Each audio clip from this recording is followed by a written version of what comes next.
જો તમે 2 રોટલી ખાતા હશો ને તો 4 રોટલી ખાવા લાગશો, એ મારી ગેરંટી છે. એટલું ટેસ્ટી અને કુકરની અંદર ફક્ત 10 મિનિટમાં બની જતું. આજે આપણે દૂધી દાળનું શાક બનાવીશું. તો દૂધી દાળનું શાક બનાવવા માટે 1/4 કપ જેટલી ચણાની દાળને 4 કલાક માટે પલાળી દઈશું અને એના પાણીને કાઢી લઈશું. મીડિયમ સાઇઝની દૂધી લઈને એની છાલનો ભાગ કાઢી લેવાનો છે અને એના મીડિયમ કટકા કરી લેવાના છે. દૂધીના આ રીતે મીડિયમ સાઇઝના પીસીસ કરી લઈશું. વધારે મોટા કે વધારે નાના નથી કરવાના. હવે આ શાક આપણે કુકરમાં બનાવવાના છે એટલે કુકરની અંદર ફક્ત 3 ચમચી જેટલું તેલ એડ કરીશું.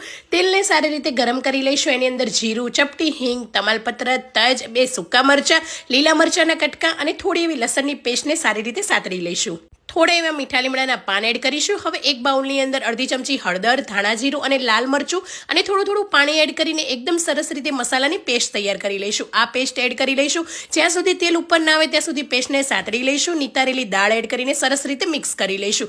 દાળ સારી રીતે મસાલાથી કોટ થઈ જાય એટલે કટ કરેલા દૂધીના કટકા, સ્વાદ પ્રમાણે મીઠું એડ કરીને બધી વસ્તુને સાતરી લઈશું. 2 કપ ગરમ પાણી એડ કરીને 3 વિસલ કરી લઈશું. એકદમ ચટપટું અને ઝટપટ બની જાય તેવું કુકરની અંદર શાક તૈયાર છે. ગોળનો ટુકડો, લીંબુનો રસ, અડધી ચમચી ગરમ મસાલો એડ કરીને મિક્સ કરી લઈશું. તો ગરમા ગરમ આ શાક તમે રોટલી સાથે એન્જોય કરી શકો છો અને એટલું ટેસ્ટી બનશે. તમે પણ ટ્રાય કરજો.